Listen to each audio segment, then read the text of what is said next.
ጤና ይስጥልን የፋና ቴሌቪዥን ነጻ ሐሳብ ተመልካቾች እንዴት ናችሁ? ነጻ ሐሳብ ጀምሯል። የዛሬ እንግዳችን የኢሚግሬሽንና ዜግነት አገልግሎት ዋና ዳይሬክተር ሰላማዊት ዳዊት ናቸው። ካፍታ ቆይታ በኋላ እንመለሳለን። እንኳን ደህና መጡ። እንኳን ሰላም ቆያችሁ። በቅርቡ በህዝብ ተወካዮች ምክር ቤት ጠቅላይ ሚኒስትር ዶክተር አብይ አህመድ የሪፎርም ስራችን ስኬታማ ከሆነባቸው ማሳያዎች አንዱ ብሎ የኢሚግሬሽንና ዜግነት አገልግሎትን አንስተው ነበር። ምን ሰርታችሁ ነው በሚል ጥያቄ ልጀምር። ጥሩ ጥያቄ ነው። ላለፉት 2 ዓመት ተኩል ሊሆን አካባቢ ነው አሁን ይመስለኛል ኢሚግሬሽን ሪፎርም ሲያካሂድ ነበረ። ይሄ ሪፎርም ሁለንተናዊ ሪፎርም ነው። አንድ ነገር ብቻ አድሰን ሌላውን ትተን ሳይሆን ሁሉንም ኢንቫይሮንመንት የኢሚግሬሽን ተቋም ሁሉንም ኢንቫይሮንመንት የሚነካ አይነት ሪፎርም ነው። ከዚህ አኳያ የቀየርናቸው ወይም የተቀየሩ ጉዳዮች በጣም በርከት ያሉ ናቸው። በዋናነት ቀየርን ብለን የምንለው ሲስተሙን ነው። የምንጠቀምበትን ቴክኖሎጂ ወደ ዘመናዊ ቴክኖሎጂ ወይም ደግሞ ወደ ዘመነኛው ዘመንም ወደሚዋጀው አሁን ላይ ዓለም ወደሚጠቀምበት ሲስተም ራሳችንን ፕሮሞት ማድረጋችን ነው። ከዚህ ጋር አብሮ ተያይዞ ሊነሳ የሚችለው ደግሞ የትራቭል ዶኪመንቶችን አሁን ላይ ከዚህ በፊት በነበረው በማኑዋል የምንሰጣቸው ነበሩ። ማሽን ሪደብል ብለን የምንላቸው ፓስፖርትን ጨምሮ ማለት ነው። ይሄን ሁሉ ወደ ኤሌክትሮኒክ ፓስፖርት የቀየርንበት እንደዚሁም ደግሞ ሌሎች ወደ 10 በላይ የሚሆኑ የትራቭል ዶኪመንቶችን ዘመናዊ የማድረግ ስራ ሰርተናል ማለት ነው። ስለዚህ ከሲስተሙ ጋር ከምንሰጣቸው ቡክሌቶች ወይም ደግሞ ትራቭል ዶኪመንቶች ጋር አጠቃላይ ስራውን ስናየው በደንብ ሽፍት ያደረገ ነው ማለት ነው። አንድ ብለን ልንቆጥር የምንችል ስራ ነው። ከዛ ባሻገር የሰው ኃይሉን ልንጠቅስ እንችላለን። ኢሚግሬሽን የነበረው የሰው ኃይል ቁጥሩ በጣም አነስተኛ ነበር። ከስኪል አኳያ ከእውቀት አኳያ ስራንና ሰራተኛን ከማገናኘት አኳያ በጣም ብዙ ጉድለት የነበረበት ነው። ያው በጣም ብዙም የምንወቀስበት የነበረ ነው። ለመናገር ከኢቲክስም አኳያ ደንበኛን ፈገግ ብሎ ከማስተናገድም አኳያ ይሄ ከስተመር ሃንድሊንግ ከምንለው ሁኔታ አኳያ በጣም በርከት ያሉ ጉዳዮች የሚጎሉት ነበር።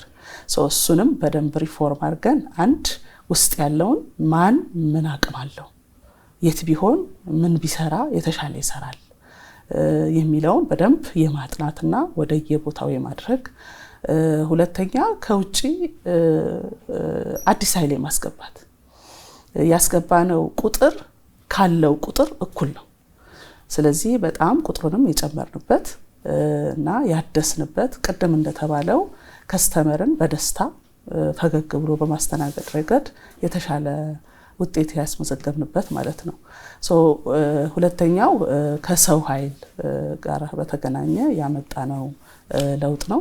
አጠቃላይ ከአሰራር ስርዓቱ ጋር ከቁጥጥር አኳያ የሚበላሹ ጉዳዮችን ተበላሽተው ብዙ ነገር ሆኖ አገር ብዙ ጥቅም ካጣ በኋላ የማወቅ ሳይሆን ፈጥነን የማወቅ የመቆጣጠር የውጭ ዜጎች አገልግሎትን ከመስጠት አኳያ የተሻለ አገልግሎት ከመስጠት እንደዚሁም ደግሞ የመቆጣጠር በአግባቡ ማን በምን አይነት ዶኪመንት ሀገር ውስጥ ይኖራል የሚለውን የማወቅ እንደዚሁም ደግሞ ሌጋል ሆኖ የሚኖርበትን ግራውንድ የመፍጠር ካልሆነም ደግሞ አካውንታብል የሚሆንበትንም ሲስተም ስታብሊሽ የማድረግ ስራዎችን የአሰራር ስርዓቶችን የመገንባት ስራዎችን ሰርተናል ማለት ነው። የስራ ቦታም ቀይረናል። የስራ ቦታችን እንግዲህ በጣም የሚታወቅ ነው። የጥቁር አንበሳ አመች አይደለም ለደንበኛውም ለሰራተኛውም። ሁሉም ኮምፕሌን የሚያደርግበት ቦታ ነው የነበረውና እሱንም ቀይረን አሁን የተሻለ ሰራተኛው በተሻለ ኢንቫይሮንመንት የሚሰራበት ደንበኛውም ደግሞ በተሻለ ኢንቫይሮንመንት የሚስተናገድበትን ሁኔታ ፈጥረናልና እነዚህና ሌሎችም በርከት ያሉ ተያያዥ ጉዳዮች ለምሳሌ ተደራሽነት ከዚህ በፊት የነበሩን ብራንቾች 12 ብራንቾች ነበሩ። 12ቱም ካፓሲቲያቸው በጣም ዝቅተኛ ነበር። በጣም አነስ ያለ ደንበኛ ነው ሊያገለግሉ የሚችሉበት ካፓሲቲ የነበራቸውና ያንን ከፍ የማድረግ ብቻ ሳይሆን ቁጥሩንም የመጨመር ከ12 ወደ 28 ነው እንግዲህ ከፍ አድርገን 16 ጨምረን ይሄ it's huge reform ካላረክ በስተቀር በዛ ያህል ቁጥር ኦፊስ መክፈት ባይዘው አንድ መታወቅ ያለበት የኢሚግሬሽን ብራንች መክፈት እንደ ሌላው ቀላል አይደለም። ምክንያቱም ዓለም አቀፍ ስታንዳርድ አለው፣ ዓለም አቀፍ ተቆጣጣሪ አለው። የአይካኦ ኦዲተሮች አይተው ጎሄድ ካላሉ አይሰራበትም። አዲስ መስሪያ ቤት ስንከፍቱ አዲስ ብራንች ስንከፍት አገልግሎት ለመስጠት ስንከፍት ስንጀምር እያንዳንዷ ምንሰጣት ስቴፕ ፕሮሲጀር አላት። ያንን ፕሮሲጀር ትክክለኛ መሆኑን ሴኪዩርድ መሆኑን ሴፍ መሆኑን አይካኦ ቼክ ማድረግ አለበት። ሶ ይሄንን ሁሉ ፕሮሲጀር አልፈን ማለት ነው። ቅድም ያልኩ የትራቭል ዶክመንቶችም ዝም ብለው በእኛ ተጽፈው ዲዛይን ተደርገው ታተመው የሚሰጡ አይደሉም። ዓለም አቀፍ ሪኮግኒሽን ያስፈልጋቸዋል ማለት ነው። ያንን ሁሉ አልፈን ነው እዚህ የደረስነውና ያንን ሁሉ በድምሩ ስታየው በዚህ 2 ዓመት ተኩል አካባቢ የተሰራው ሪፎርም እጅግ በጣም ትልቅ የሚባልና ለተቋሙ ለማህበረሰቡ ለሀገርም ኩራት የሚሆን ስራ ነው የተሰራውና ክቡር ጠቅላይ ሚኒስትራችን ያነሱት ተገቢ ነው ብዬ አስባለሁ። ይሄንን እንግዲህ እናንተ የምታነሱትን ደግሞ የምንለካው ህብረተሰቡ በሚያገኘው አገልግሎት ጥራት ይሆናል። አሁንም አንዳንድ የሚነሱ ጥያቄዎች አሉ። ለምሳሌ ሰልፍና ያለን እንደዚህ አይነት ሪፎርም ከተሰራ ሰልፉ ከየት መጣ የሚል ጥያቄ ይነሳል። ለምንድን ነው አሁንም ሰልፍ የሚታየው? እንግዲህ ሰልፍ አንዱ ፊዚካሊ ወደፊት እንግዲህ ያስቀረነው እንሄዳለን ብዬ አስባለሁ። ፊዚካሊ ለፓስፖርት አገልግሎት የግድ ፊዚካሊ ሰውየው አፒር ማድረግ አለበት ወይም አሻራ መስጠት አለበት። ኦንላይን ሬጅስትሬሽኖች፣ ኦንላይን ፔመንቶች እነዚህ ሁሉ ኦንላይን ካለቁ በኋላ የሰውየውን ማንነት የምናረጋግጠው በፊንገር ፕሪንት ስለሆነ ወይም በአሻራ ስለሆነ አሻራን ለመስጠት የግድ ተቋም ላይ መምጣት አለበት በመጀመሪያ ደረጃ። ነገር ግን ተቋም ላይ ሲመጣ በሚታይ እያየን በነበርነው አይነት መንገድ ግን ያ ሁሉ ህዝብ ተሰብስቦ ተንጋግቶ ተጨናንቆ መሆን ግን አልነበረበትም።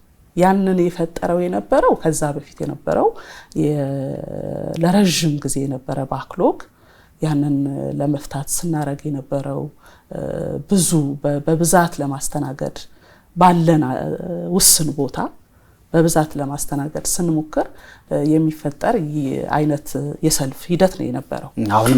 አሁንም አለ ግን አሁን ላይ ቀንሰነዋል። አላጠፋነው፣ ነገር ግን ቀንሰነዋል። በጣም ቀንሰነዋል።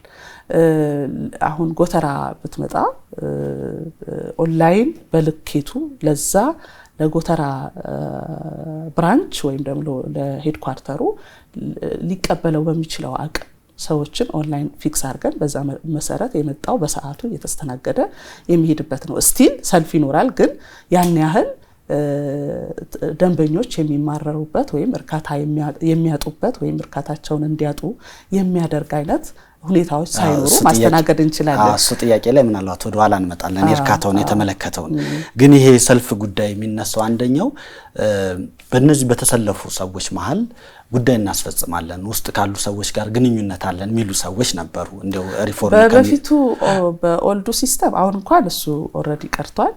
ነገር ግን በኦልዱ ሲስተም እናየው የነበረ ችግር ነው። ቅድም ያልከው ሰልፍ ላይ ባይዘወይ ሁሉም ደንበኛ እንዳልሆነ ይታወቅ። እዚህ ጋር አሁን ጥቁር አንበሳ በጣም የተለመደ ነው፣ ሰው ይቆማል። ከዛ ውስጥ የኛ ደንበኛ ውስጥ ነው የሚገባው፣ ውጭ አይቀመጥም። እና እኛ አስተናግደን ጨርሰን 10 ሰዓት አንዳንድ ጊዜ ደንበኛ አስተናግደን የምንጨርስበት ጊዜ አለ። ከቀኑ 10 ሰዓት ጨርሰን ግን እዛ ውጪ ሰው የምታይበት ሁኔታ አለ። እዛ የሚቆሙ የሰው አይነት ብዙ ነው። ኢንተርቪው ብታረግ ብትጠይቅ ታገኘዋለህ። አንዱ ይኖር የነበረው ምንድነው አብሮ የሚመጣ ደንበኛን አጅቦ የሚመጣ ነው ብለን የምንለው ነው።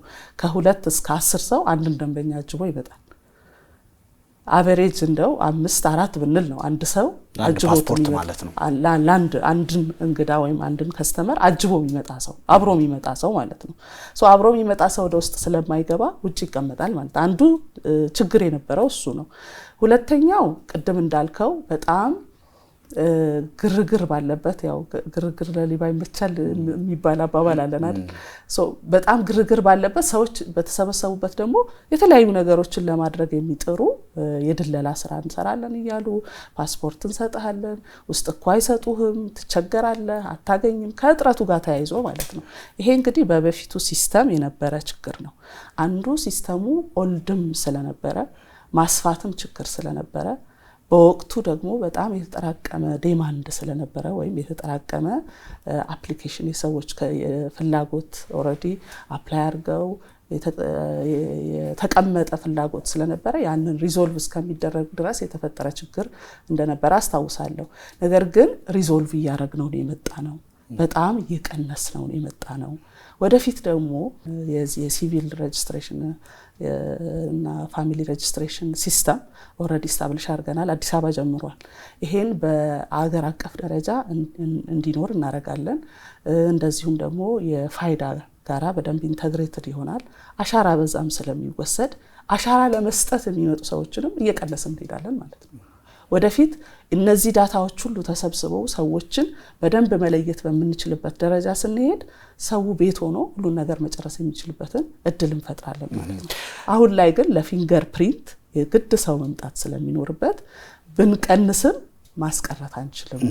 ግን መቀነሳቸውን እንዴት ነው የምታረጋግጡት? እነዚህ ህገወጦች አሁንም ሄደው ውስጥ ካለ ሰው ጋር ግንኙነት አለን ገንዘብ አምጡና ሌሎች መደለያዎችን ለተገልጋዮች እያቀረቡ አሁንም ያ ህገወጥነት እንግዲህ ቀንሰናል ከበፊቱ እያሉኝ ነው ያሉትና እሱን በተመለከተ የለም። አሁን የበፊቱ ሲስተም ላይ ነው ይሄ ደላላ ከውጪ ሆኖ ከውስጥ ካለ ሰራተኛ ጋራ በመመሳጠር የተወሰኑ ነገሮችን ያደርግ የነበረበትን የያዝንበትን ከዚህ በፊትም በብዙ ኢንተርቪዎች ገልጫለሁ እና እነዚህ እንዲቀጡ የማረግ ደላሎቹ እንዲቀጡ የማረግ ሰራተኞችን የመለወጥ የመሳሰሉ እርምጃዎችን እየወሰድን የማገድ እየወሰድን እንደዛ ያረግን ነበር አገልግሎት ስንሰጥ የነበረው። ይሄ በድሮ ሲስተም ነው። አሁን የድሮውን ሲስተም ኦልሬዲ አቁመናል። አሁን እያሉኝ ያሉት በአሁኑ ሲስተም ሙሉ በሙሉ ህገወጥነት የህገወጥ ምክንያቱም አንድ ሰራተኛ የሚሰራው ስራ በሙሉ ከዛ ኮምፒውተር ጋር አሻራው በደንብ አታችድ ነው። ማን ምን እንደሚሰራ እናውቃለን። ስለዚህ ውስጥ ያለውን በደንብ ኮንትሮል ማድረግ እንችላለን። ከውጭም ደግሞ ለምሳሌ አንድ ቦታ ቁጭ ይሉና ከ10 በላይ አፕላይ ያደርጋሉ። ለምሳሌ ከ20 በላይ ከ100 በላይ። ስለዚህ እነዚህ ሰዎች ምን እያደረጉ ነው? የሆነ ገንዘብ እየተቀበሉ ሰዎችን አፕሊኬሽን እንዲሞሉ እያደረጉ ነው ማለት ነው። በፊትም እኮ እሞላልሃለሁ በሚል ነው ገንዘብ የሚቀበሉት። እሞላልሃለሁ ከሚለው በተጨማሪ ውስጥ ካለው ሰራተኛ ጋር እሱም አለ። ስለዚህ አንደኛ ውስጥ ያለውን በሲስተም አስቀርተናል። ሁለተኛ ከውጭም ደግሞ እንደዛ በርከት ብሎ ከአንድ ቦታ የተሞላ መሆኑን ከ10 በላይ ከሆነ እናውቀዋለን። ስለዚህ ሲስተማቲካሊ ብሎክ እናደርጋለን ማለት ነው። የአዲሱ ሲስተም በጣም ብዙ ነገሮችን ይፈታልን ነው። ግን ምንድነው የሚነሳው? ህገወጦች ከአዲስ ሲስተሞች ጋር አዳዲስ የስርቆት መንገዶችን ያመጣሉ የሚል ጥያቄ ነው። እንግዲህ እሱ ሁልጊዜም ቢሆን ይሄ በቴክኖሎጂን ስንጠቀም ሁሌም ቢሆን ባሪየር አለው አይደል? ቴክኖሎጂ ሁሌም እየጨመርን በሄድን ቁጥር አሁን ደግሞ የአርቲፊሻል ኢንተለጀንስ ዘመን ነው።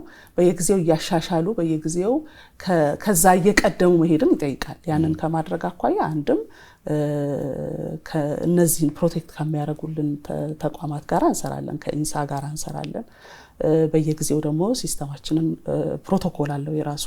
ያንን በደንብ እያየን እንሄዳለን። ሌሎች ሀገሮች እንዲህ ነው የሄዱት። ስለዚህ ይሄንን እያደረገን ሪዞልቭ እያደረግን እንሄዳለን። አሁን ላይ ባለው በአዲሱ እስካሁን እንዳይ ነገር አልገጠመንም። ሲገጥመንም ሌሎችም አታኮች ሲገጥሙን ከኢንሳ ጋር በመተባበር እንሰራለን፣ እያሻሻልን እንሄዳለን ማለት ነው። ከበፊቱ ጋር ግን የሚወዳደር አይደለም። ሌላኛው የሚነሳው የኦንላይን እና ሲስተም አልሰራም ማለት ጉዳይ ነው።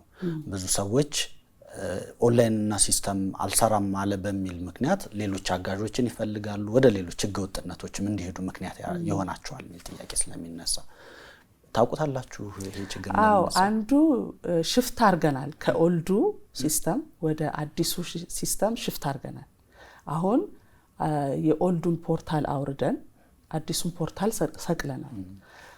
አንዱ ጋፕ የነበረው የሚመስለኝ ኦልዱን አውርደናል፣ አዲሱን ሰቅለናል፣ አዲሱ ፖርታላችን ይሄ ነው ብለን በተቻለን መጠን በምናገኘው ሚዲያ ሁሉ ለማሳወቅ ሞክረናል።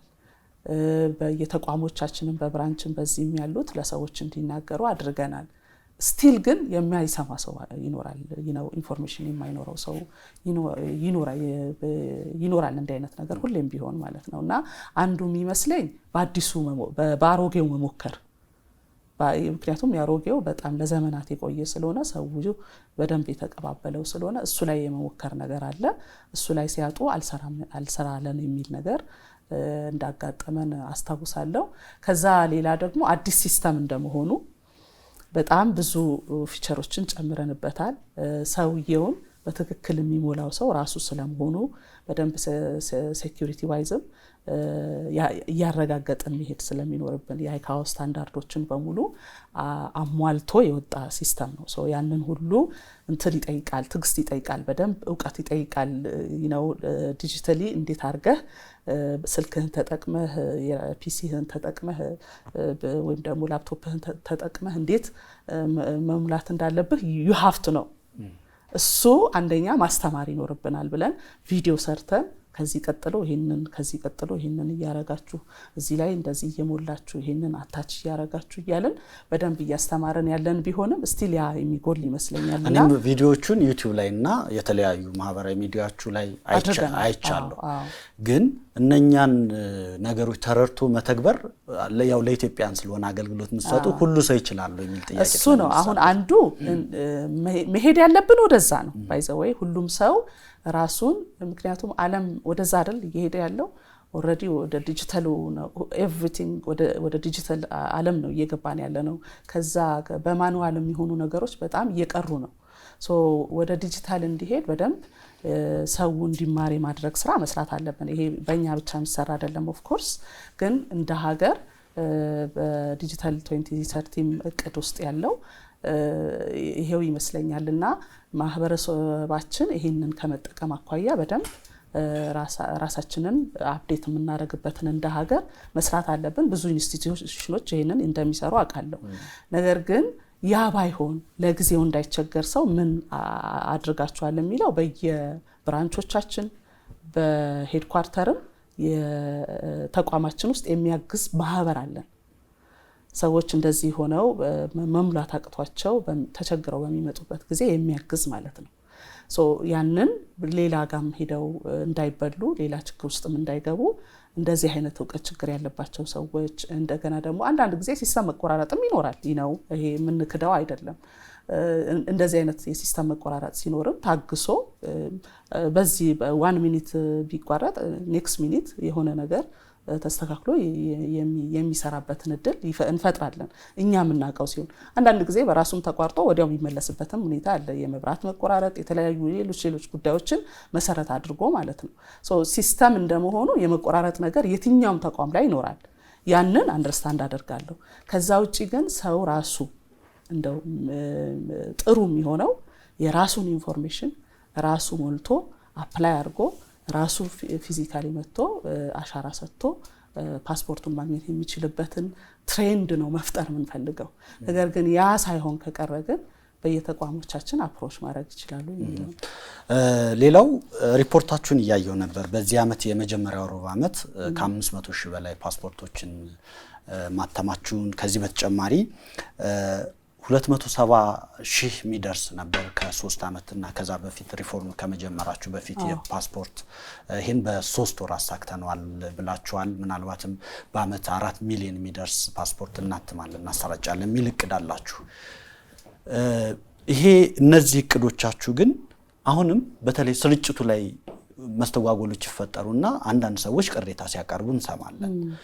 ለምንድነው በማተም መዘመናችሁ ውስጥ የስርጭት መዘመን እና በተለይ የስርጭቱን ጉዳይስ እንዴት እያያችሁ ነው? እንግዲህ አሁን ላይ በተቻለን መጠን ስርጭቱን እንዲሰራልን ውስጥ ካለው ማህበር ጋር ነው የምንሰራው።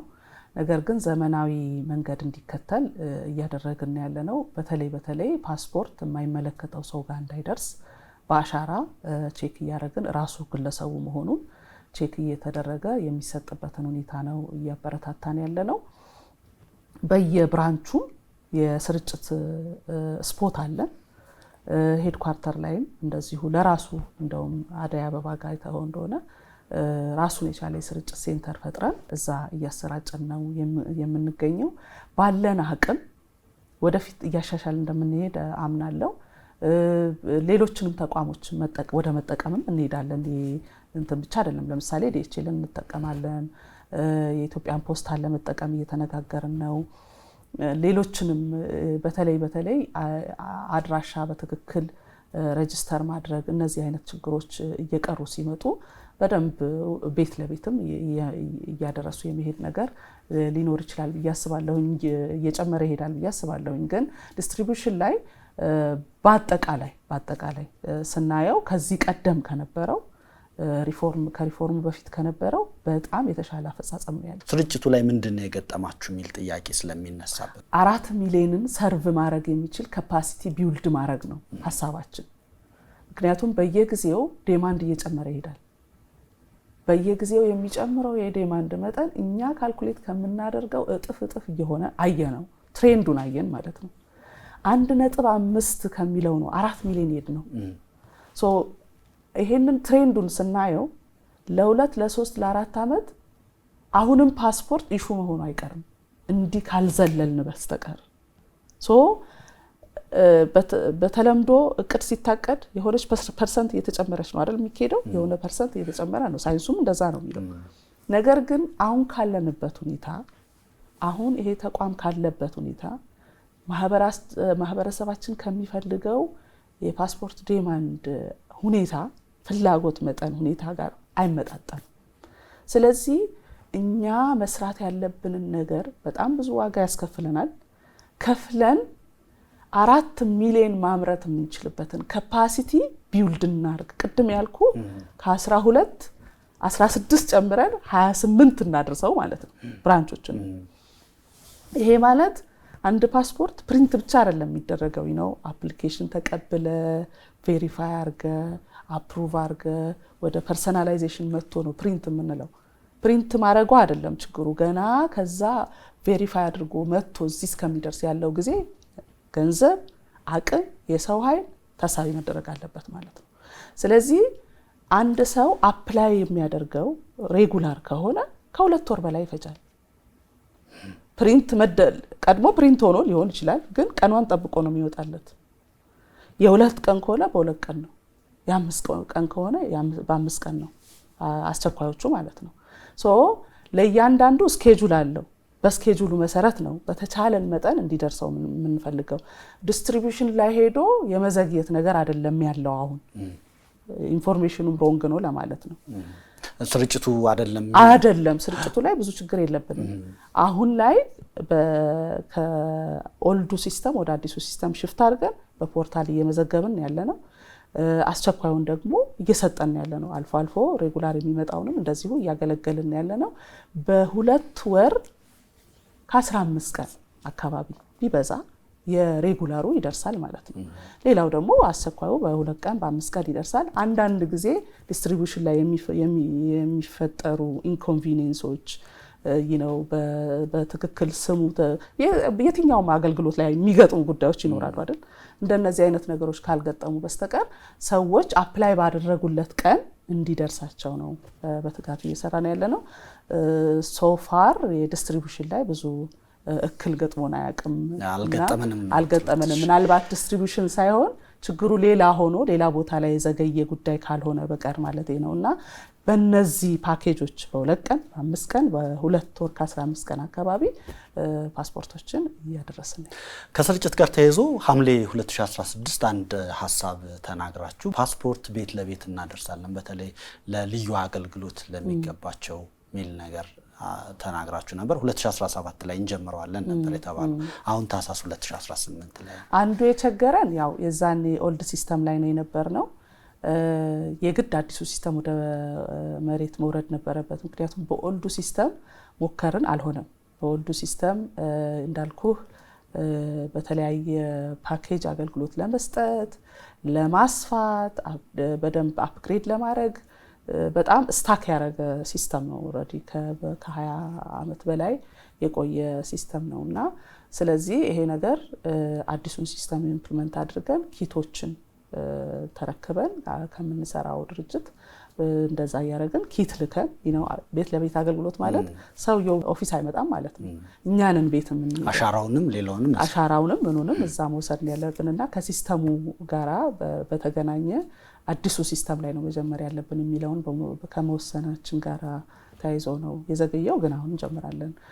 በተለይ ከኮስቱም አኳያ መሻሻል ያለባቸው ጉዳዮች ነበሩ። በጣም ኤክስፔንሲቭ ነው ሃይሊ የትራንስፖርት አለው የሰራተኛ ለብቻ መመደብ አለበት ኢሚዲየትሊ እዛው ፕሮዲዩስ ብዙ ጊዜ ሳይፈጅ ፕሮዲዩስ የምናደርገውም ስለሆነ ያንን ሁሉ አብሮ አስቦ ወደ ተግባር መውረድ ይፋ ስታረጉት እነዚህ ሁኔታዎች አልገመገማቸዋቸው ገምገመናል። ነገር ግን ኦልዱ ሲስተም የሚሰራ አትሊስት አዲስ አበባ ላይ ነው ያልነው፣ ክልል ላይ አይደለም ያልነው። አትሊስት አዲስ አበባ ላይ ይሰራልናል የሚል ግምት ነበረን። ቴስት አደረግነው፣ አልሆነም። ስለዚህ ለበለጠ ሪስኮች የሚያጋልጠን ሆኖ ተገኘ። ይሄንን ነገር ማሻሻል የሚኖርብን በአዲሱ ሲስተም ነው የሚለውን አደረግን ማለት ነው። በዛ ምክንያት ነው። ነገር ግን ከዛ ባላነሰ በሁለት ቀን ፓስፖርት ማድረስ በጣም ብዙ ስራ ይፈልጋል ባይዘው። ያንን እያደረግን በዛ እያካካስ ነው ያለንበት ሁኔታ ነው ያለው። ተመልካቾች ከፋና ቴሌቪዥን ነጻ ሀሳብ ጋር ናችሁ። እንግዳችን የኢሚግሬሽንና ዜግነት አገልግሎት ዋና ዳይሬክተር ሰላማዊት ዳዊት ናቸው። እንቀጥላለን። በተለይ የዋጋን ጉዳይ ያነሱና ያደረጋችሁት ዋጋ ማሻሻያ የተጋነነ ነው ይላሉ። እንግዲህ የዋጋ ዝርዝሩን ስናየው ከቀደመው የጨመረ መሆኑን ተከትሎ የተጋነነ ነው ለሚሉት ምንድነው መስላችሁ? ዋጋው ያን ያህል የተጋነነ የሚባል አይደለም። የማህበረሰባችንን የመክፈል አቅም ታሳቢ አድርገናል። እኛ አንዳንዱ ምንድነው የአገልግሎት ኦፕሽን አይደል ያደረግነው። ለምሳሌ የ2 ቀን የ5 ቀን ብለን ኦፕሽን ያስቀመጥነው በፊት ያልነበረ ማለት ነው። ምክንያቱም ሁሉ ደንበኛ መክፈል የሚችለው መክፈል የማይችለው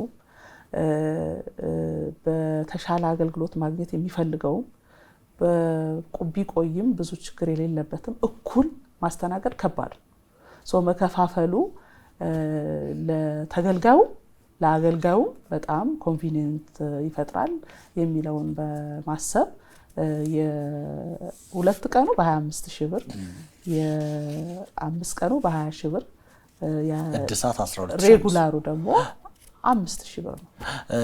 የእድሳቱን ለምሳሌ ብናነሳ በጣም ተጋነነ። ምንድነው ምክንያት ሚል 5,000 ብር እስከ 12 እርማትና እድሳት ሚል እኔ ያየሁት መረጃ እስከ 12,500 የሚደርሱ ክፍያዎች ተጨማሪ አገልግሎቶች ካሉ ለምሳሌ ፓስፖርት 4 ዓመት እያለው 3 ዓመት እያለው ጊዜ ገደብ እያለው እንዲታደስ አናበረታታም። ምክንያቱም ይሄ የግለሰቡም የኛም የሀገርም ሀብት ነው።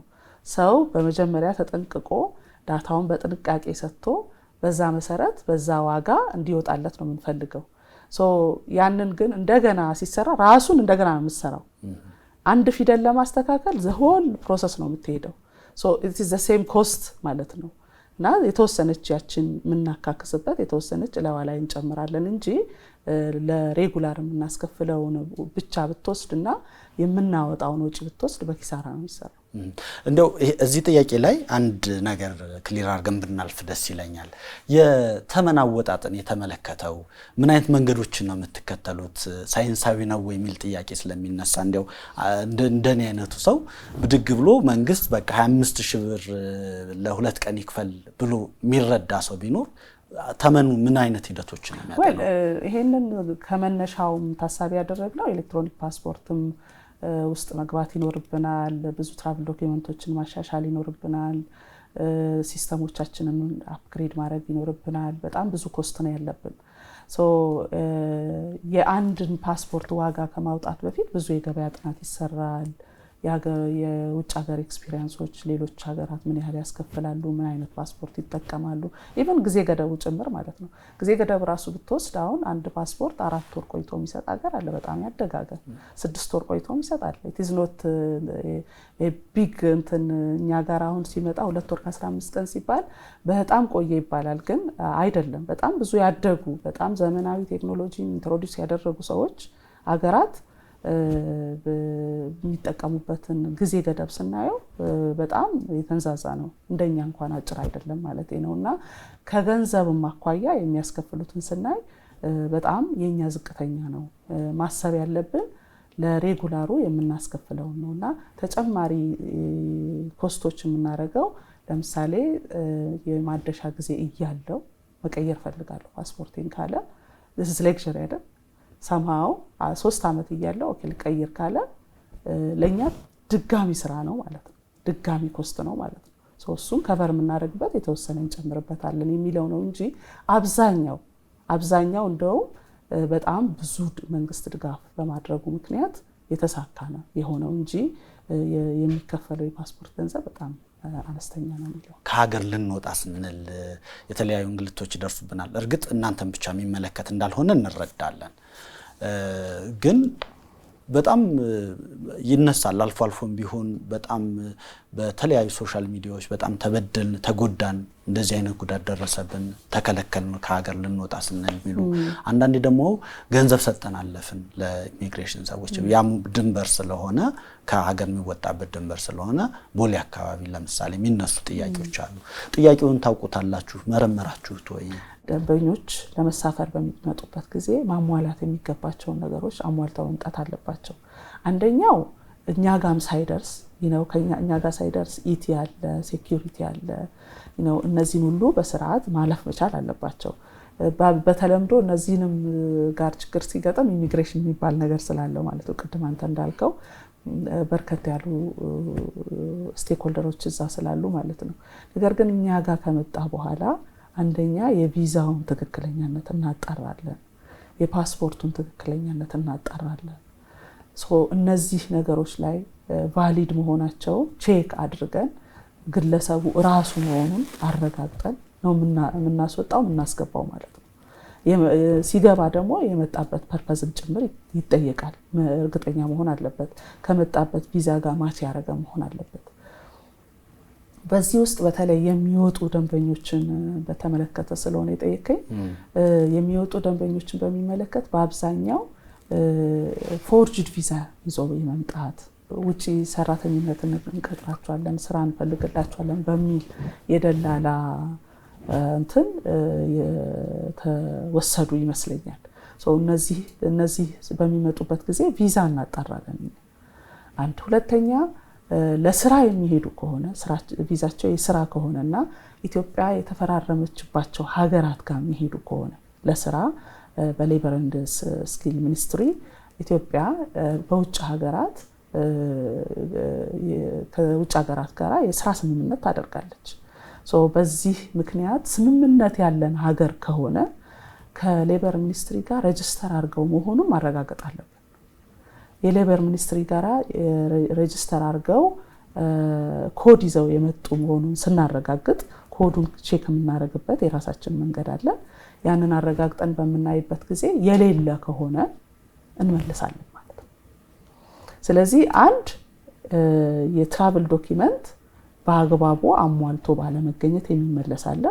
ሁለት የትራቭል ዶክመንቱ የስራ ቪዛ ሆኖ እና ከተፈራረምንባቸው ሀገራት ውስጥ ወይም ወደዛ ሀገር የሚሄዱ ከሆነና ከሌበር ሚኒስትሪ አሟልተው ካልመጡ እንመልሳለን ማለት ነው። እነዚህ የምንመልሳቸው ሰዎች ናቸው አብዛኛው። ጥያቄው ግን የሚነሳው እነዚህን ሰዎች መጨረሻ ቦርደር ላይ ከመያዝ እነዚህ የመንግስት መስሪያ ቤቶች በመናበብ መጀመሪያ ቲኬት ይገዛሉ፣ የተለያዩ ሂደቶችን ያልፋሉ። ቀድሞ ማስቆም አይቻልም ነበር? እንግዲህ በተቻለን መጠን ከሌበር ሚኒስትሪ ጋራ በጋራ እናቅዳለን፣ በጋራ እንሰራለን። በየወሩ ስብሰባዎች አሉን። በስቲሪንግ ኮሚቴ የሚመራ ስብሰባ አለን። በየጊዜው እንገመግማለን። ይሄም ሆኖ ሰው በዚህ መንግስት በከፈተለት ሴፍ ወይ ይሄ ሴፍ ወይ ነው። አንዲት ሰራተኛ ከኢትዮጵያ ተነስታ የት እንደምትሄድ የትኛው ኤጀንሲ እንደሚቀጥራት ዌር አባውት እንዲታወቅ በማድረግ መስራት ሴፍ ነው ለዜጎቻችን በጣም ወይ ሴፍ ነው። ይሄን ሴፍ ወይ አስቀምጧል መንግስት። ያንን ተጠቅሞ ሰልጥኖ የምትሰራውንም ሙያ አውቃ የት እንደምትሄድ አውቃ እኛም የት እንደምትኖር አውቀን የምንልክ ሲሆን ሴፍ ነው፣ ዊን ዊን ነው ማለት ነው። ይሄን አስቀድመን ነው የምንሰራው። ለምሳሌ ስልጠና ሲገቡ፣ ፓስፖርት ሲወስዱ ይሄን ሁሉ አብረን እንሰራለን። ስለዚህም ነው በርከት ያሉ ሰዎች አሁን በህጋዊ መንገድ ውጭ እየወጡ እየሰሩ ናቸው ያሉት። ይሄንን መንገድ ነው ማበረታታት ያለብን። ኢሌጋሊ በደላሎች ተታለው ፎርጅድ ቪዛ እየመቱላቸው ኢማጂን ፎርጅድ ቪዛ ብታሳልፈው እንኳን ይመልሷቸዋል ወይም እስር ቤት ነው የሚገቡት እንደሄዱ። ከስምምነት ውጪም ደግሞ ከሆነ የስራ ቪዛ ይዘው ስምምነት ያለን ሀገር ላይ አልተመዘገቡም ከሆነ እዛም ይታወቃል ማለት ነው። ብዙ እንግልት ብዙ ችግር ነው የሚደርስባቸው። መመለስ አለብን። ይሄ የመንግስት ኃላፊነት ነው፣ የዜጎችን ሴፍቲ መጠበቅ ማለት ነው። ይሄንን ከማድረግ አኳያ በጣም በቅርበት ነው ከስራና ክህሎት። ግን አሁን የማያልፉም ምናልባት እዛ ድንበር አካባቢ ያው ድንበር እያልኩ የምጠላው የኤርፖርት ነው። እዛ አካባቢ አሁንስ ገንዘብ ስጡኝና ላሳልፋችሁ ሌሎች አለመኖራቸው እንዴት ነው የምትከታተለው? ሁሉ ጊዜ እንግዲህ ምን ችለውን ነው የምናረገው። ሁሉ ጊዜ ምንድነው የምናረገው? አንደኛ ከዚህ በፊት ከነበረው ያሻሻል ነው ሰራተኛን በአብዛኛው እንደዛ አይነት ትሬንድ የነበረባቸውን ሰራተኞች የመቀየር አዳዲስ የማስገባት የማሰልጠን ከዛ ባሻገር የመቆጣጠር ካሜራዎችን በማስቀመጥ የሚያወሩትን ድምጽ እንኳን መስማት የምንችልበት ደረጃ ድረስ በማድረግ ሱፐርቫይዝ በማድረግ በውጭም በውስጥም እያንዳንዱ እንቅስቃሴዎችን ጋይድ በማድረግ ችግሮች ምንድነው የተከሰተው የሚለውን እንድናቅ የሚረዳንን መንገድ ነው የምንከተለው። አንዳንድ ጊዜ ኮምፕሌንት ጄኒውን የሚመስሉ ኮምፕሌንቶች ሲመጡ ከዛ ቪዲዮዎቹን እናያለን። በዚህ ሰዓት ምን ነበረ፣ ምን ሲያደርግ ነበረ፣ ምን ሲያወራ ነበረ ኦፊሰራችን፣ ደንበኛችን ምን ሲያደርግ ነበረ፣ ምን የተቀባበሉት ነገር አለ ወይ፣ የመሳሰሉትን ነገሮች እናደርጋለን። በምንችለው ሁሉ ከዛም ባለፈ ደግሞ ምርመራ የሚያስፈልገው ጉዳይ ካለ ደግሞ ፌዴራል ፖሊስ እንዲገባበት አድርገን እንዲመረመር እናደርጋለን። ችግር ስናገኝበት እንቀጣለን። በአጠቃላይ ግን በአብዛኛው ከዚህ በፊት ከነበረው ስናየው በጣም በብዙ መሻሻሎች አሉ። ከዚህ በፊትም እንደዚህ አይነት እርምጃዎችን ወስዳችሁ ነበረ። ያው በደንብ ብዙሃን የሚያውቁት ፋናም በተለያዩ ዘገባዎች ሸፍኖ ስለነበረ የኔ ጥያቄ እነዚህ እርምጃዎች የሚያመጧቸው ለውጦችን ማስቀጠል፣ እነዚህ ችግሮች ደግሞ እንዳይመጡ የሚያደርጉ ስርዓቶችን መዘርጋት ላይ እንደው ምን ያህል ጎብዘናል ብላችሁ ነው የምታስቡት? እሱን እንደ ዋንኛ አማራጭም አልወሰድነው። ሰዶ ማሳደድ ብቻ ሶልቭ ያደርግልናል ብለን አልወሰድንም። እሱ ስላሉ ይኖርሱ ለዚህም ነው የፓስፖርቱን የቀየር ነው። ፓስፖርት ላይ በጣም ከፍተኛ ለውጥ ያመጣ ነው። በዚህ ሲስተም ነው የፈታልን እንጂ ሁሉ ጊዜ ሰዳህ አትችልም። ነገር ግን ሲስተማቲካሊ ማን ምን እያደረገ ነው ያሰራር ስርዓት። ለምሳሌ አንድ ሰው መውጣት ሳይኖርበት አስወጥቶ ከሆነ እናያለን ማለት ነው። ሳያሟላ ነው ያለፈው ይሄ ሰው እንዴት አሳለፍከው፣ ወይም ደግሞ አሟልቶ የተመለሰ ካለ ደግሞ ኢሚዲየትሊ ኮምፕሌንት እንዲያቀርብ እዛው አስቀምጠናል። ኮምፕሌንቱን እናያለን፣ እንመረምራለን። ለምንድን ነው ይሄንን ያላሳለፍከው፣ ምን አጎደለ እንላለን ማለት ነው። ባይ ሁክ ኦር ክሩክ እዛ ጋር የተሰራችውን ስህተት እናያለን ማለት ነው። ከካሜራው ቀረጻው ከምኑ ጋራም አብረን ማች ሜክ እያደረገን ችግሩን እናገኘዋለን። ሰምበዲ ኤልስ ላይ ችግሩ ያልፋል ማለት ነው እዛ ካሉ ኦፊሰሮች ጋር። ያንን ደግሞ ካገኘን እጅ ከፍንጅ ያዝነው ሊኖር ይችላል፣ በኢንቨስቲጌት አድርገን የምናገኘው ሊሆን ይችላል። ያንን ግን ዝም አንልም፣ እንዲቀጣ ቅድም ያልነውን መንገድ እንከተላለን። ይሄን ጥያቄ ያነሳት በአሰራር ስርዓትና አልፎ ደግሞ አሰራር ስርዓት ያስቀመጥነውን አልፎ ደግሞ የሚመጣውን ደግሞ በመቅጣትና በህግ በመጠየቅ ነው እየሄድን ያለ ነው ለማለት ነው። ልንሄድ የምንችለው በዚህ መንገድ። እንደዚህ ጠንካራ ስርዓቶች ሲዘረጉ ምናልባት ሌሎች ላይ ፍርሃት በመልቀቅ ወይ ያሟላውን ሰው እንኳን አላሟላህም ብሎ ገንዘብና እንትንሰጠ የሚል ድርድር ውስጥ እንዳይገባ ነው ይሄ ጥያቄ የሚነሳው። ምክንያቱም አንዳንድ ሰዎች አሟልቼ ልክ በረራ ሰዓት ሊደርስ ሲል ተመለስ ተባልኩኝ አማራጭ ስለሌለኝ ገንዘብ ከፈልኩኝ የሚል ጥያቄ የሚያነሱ ከሆነ እንዴት ነው የምትከታተሉት? እንደዚህ መሆን አለበት ብዬ አላስብም። ማንም ሰው አሟልቶ ሲገኝ ሲከለከል ገንዘብ መክፈል አለበት ብዬ አላስብም። ይሄንን ማበረታታት የለብንም። ሰው ራይቱን በደንብ ማወቅ አለበት። አሟልቶ እስከተገኘ ድረስ እንደዚህ አይነት ችግር ሲያይ ኢሚዲየትሊ ያስቀምጠናል። የትኛውም ተቋም ሊያደርግ የሚችለው ይሄንን ነው። ያንን ያስቀመጥንበት ቦታ ላይ ሄዶ ግን እንዲያሟልቼ ሲያበቃ እንዲተደረኩ ብሎ ማድረግ ይችላል። አሁን ደግሞ በጣም ዘመናችን የተሻለ ነው። የተሻለ መንገድም እየሰራን ነው።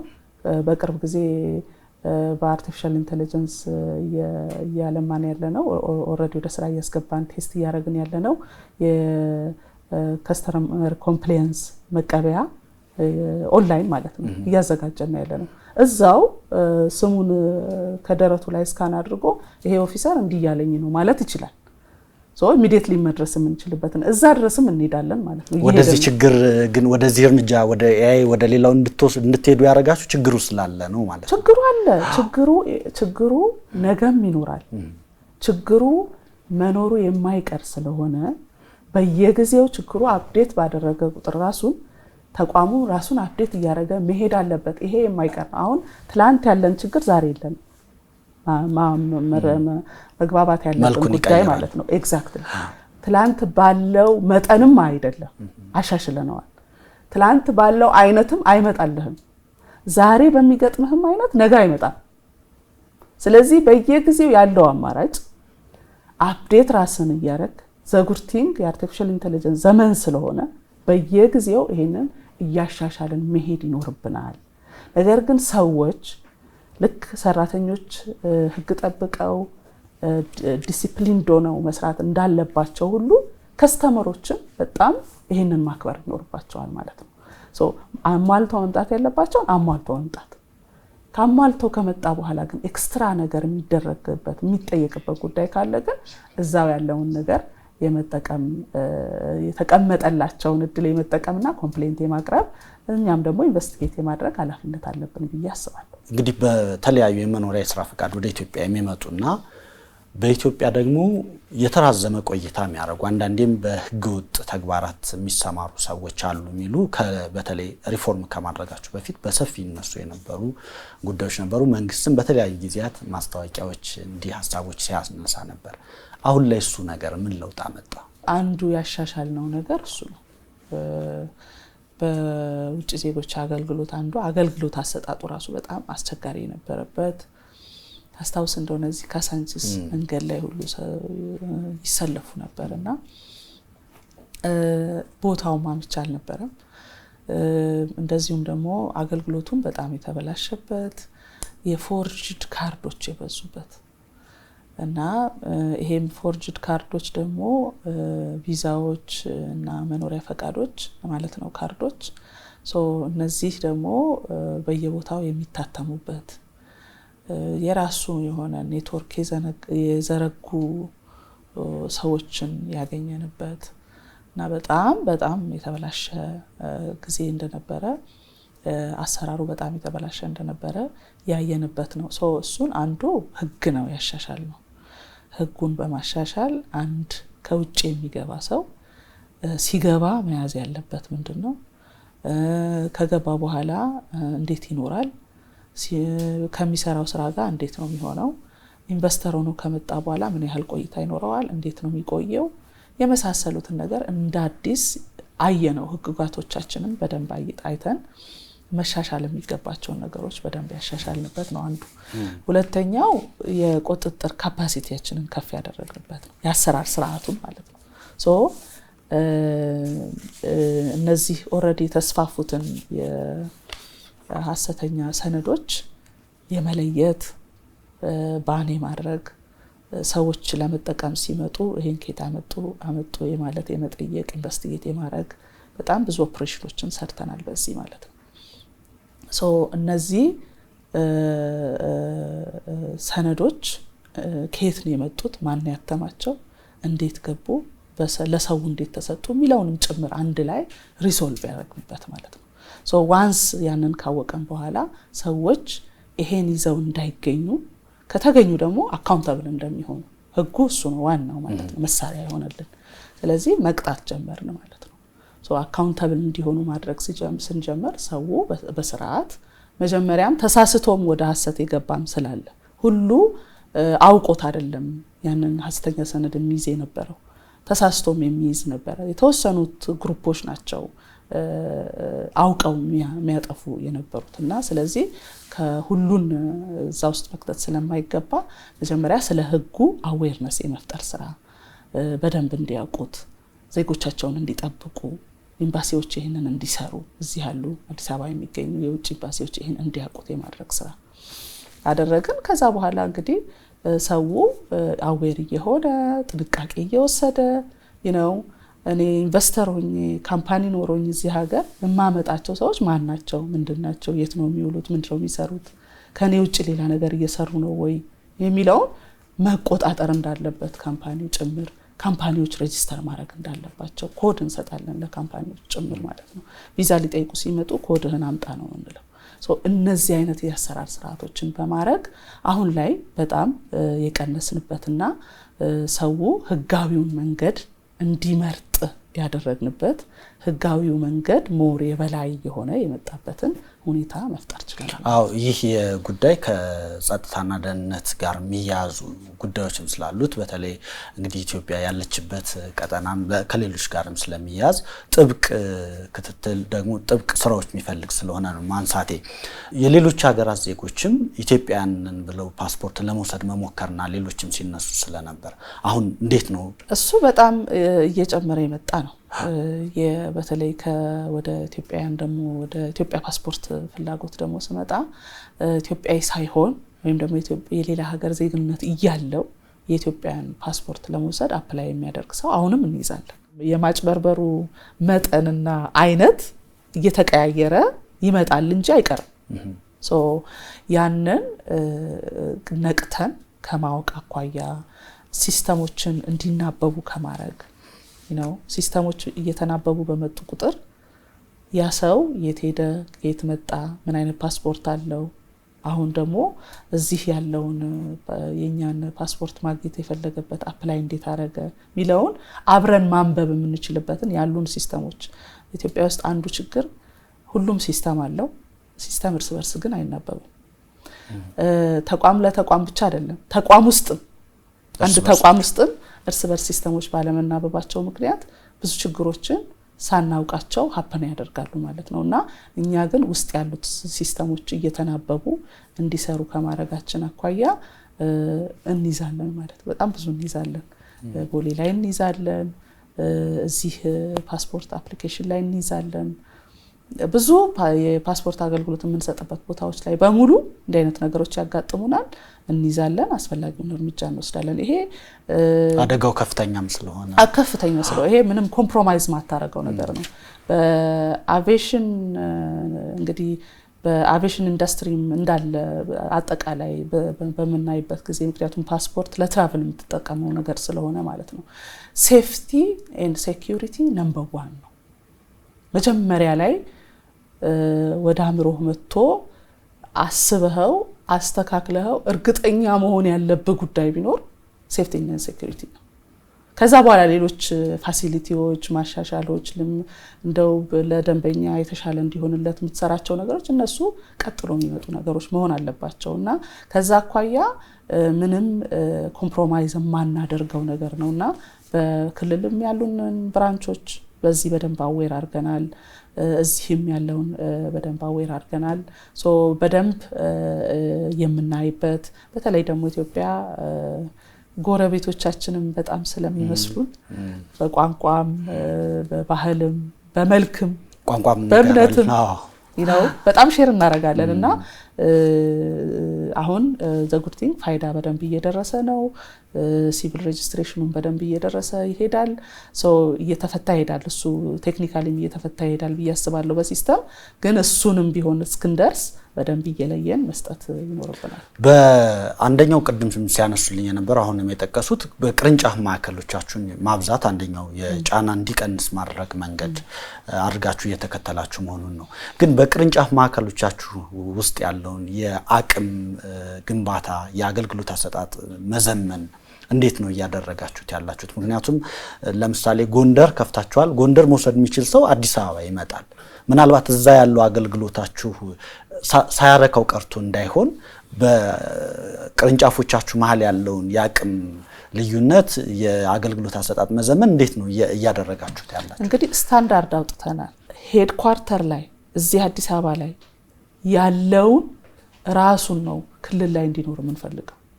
ስታንዳርዱ ተመሳሳይ እንዲሆን ነው የምንፈልገው። ተመሳሳይ ኮምፒውተር እንዲኖር ነው የምንፈልገው። በተመሳሳይ ሰራተኛ ስታንዳርድ እንዲኖር ነው የምንፈልገው። ካለባበስ ጨምሮ ተመሳሳይ እንዲሆን ነው የምንፈልገው።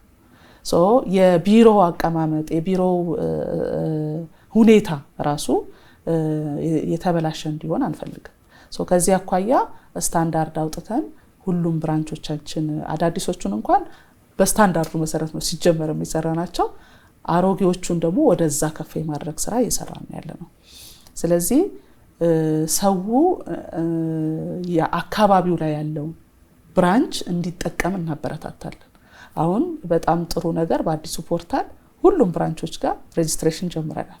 እያየን ነው፣ ሰው እየተመዘገበ ነው ያለውና እኛም በደንብ ፕሮሞት አድርገናል። አዲስ አበባ ድረስ መምጣት አይጠበቅም። አዲስ አበባ ራሱ ሄድኳርተር ድረስ መምጣት አይጠበቅባቸውም። ሌላ 4 ብራንች እየሰራን የሚቀርበው አካባቢ ላይ ያለው ብራንች ጋር ሄዶ አፕሊኬሽን ማስገባት ይችላልና አሻራ መስጠት ይችላል። ሶ አፕላይ ሲያደርግም የሚቀርበውን አካባቢ መርጦ ፒክ ማድረግ ይችላል ማለት ነው። ስለዚህ ይሄ በጣም ኢምፖርታንት ነው። እኛ ሀገር አንዱ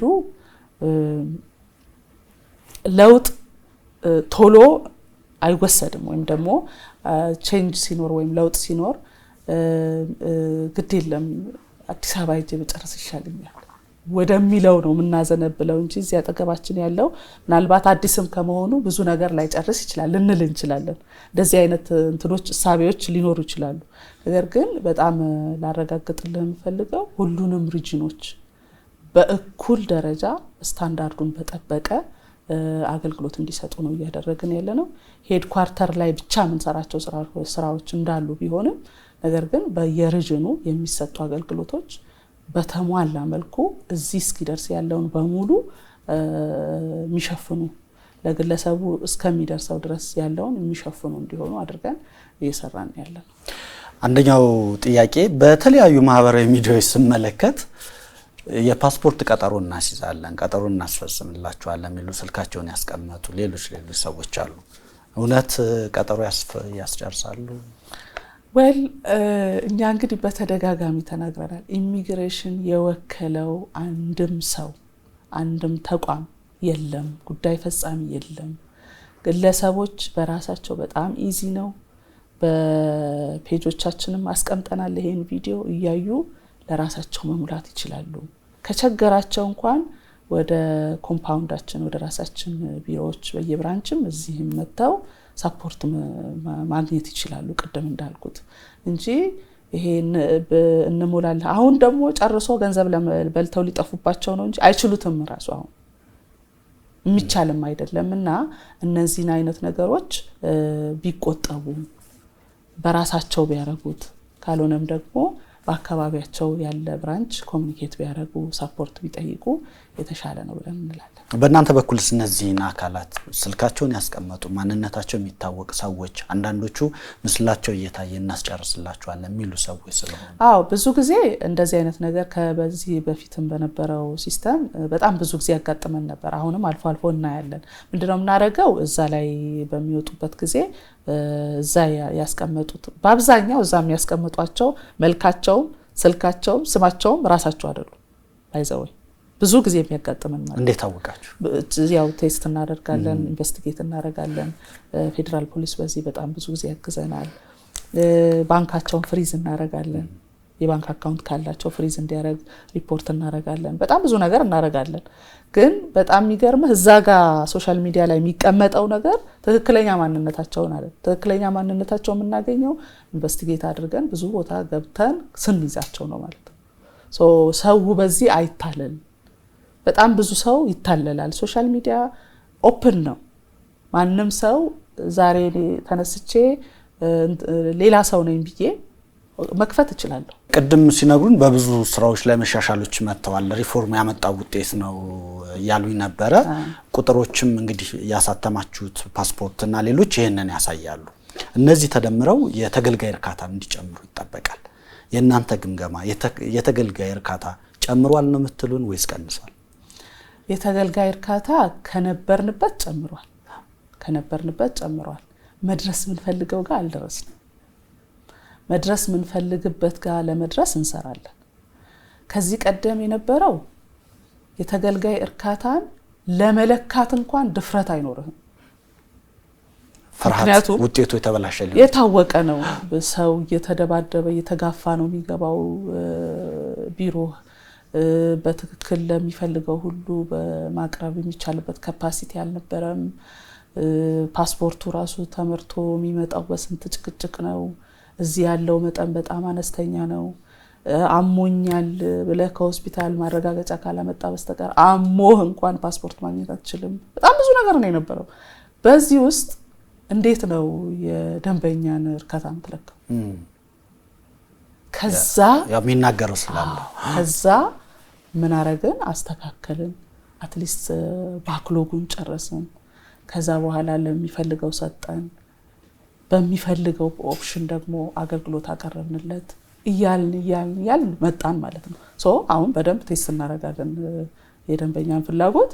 በቀደም እንዳልኩ በየቦታው በምናስቀምጠው አስተያየት መስጫ ምን እናደርጋለን።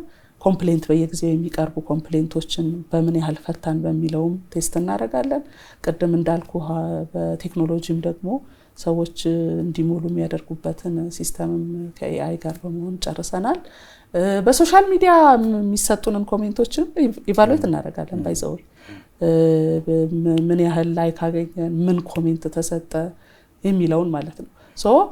በጣም ከወረስት ከሆነበት እየተሻሻለ የመጣበት ነውና ተገልጋይን እርካታ በየጊዜው እየለኩ እየሰሩ መምጣት ያስፈልጋል። የዚህ ዓመት ሞቷችንም ይሄን ያህል ፓስፖርት ሰጠን ብቻ አይደለም ሪፖርታችን መሆን ያለበት።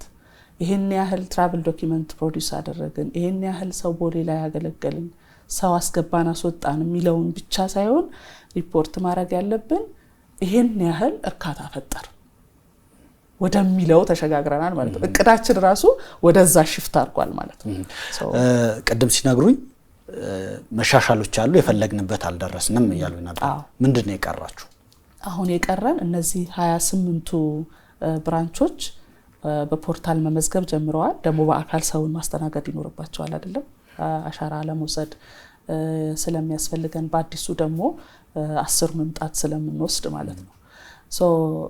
ይሄንን ሙሉ ለሙሉ አገልግሎቱን መስጠታችንን እዛ ድረስ ደርሰን ኤሌክትሮኒክ ፓስፖርቱን ደግሞ ዲስትሪቢዩት እያደረግን በየክልሎችም ማየት መቻል እንፈልጋለን። አንድ ይሄ ሲመጣ በራሱ የሚጨምረው ነገር ይኖራል። ቅድም ያልኩ እዚህ ድረስ የሚመጣ ሰው ይቀራል፣ በአብዛኛው ይቀራል ብለን እናስባለን። ሲስተማቲካሊም ሰዎች ካሉበት አካባቢ እዛ እንዲያመለክቱ የማበረታታት ስራ እንሰራለን ብለናል በሲስተም። ያንንም ጭምር አድርገን የተሻለ ሰው በአካባቢው አገልግሎቱን በቅርበት የሚያገኝበትን እናሻሽላለን ብለናል። የምንሰጠውንም የጊዜ ገደብ እያሻሻልን እንሄዳለን ብለናል፣ በፈጠነልን መጠን ማለት ነው። አሁን የዘረጋነው ካፓሲቲ ወይም ደግሞ ቢልድ ልናረግ እያደረግን ያለነው ካፓሲቲ ቀላል አይደለም። ለረጅም ጊዜ ሊያገለግለን በሚችል መንገድ ነው እየሰራን ያለነው። እነዚህ ብራንቾቻችን ከሄድ ኳርተር ካለን ካፓሲቲ ጋር ተደምሮ የሚኖረው አቅም ከዚህ በኋላ ፓስፖርት ኢሹ እንዳይሆን የሚያደርግ ነው።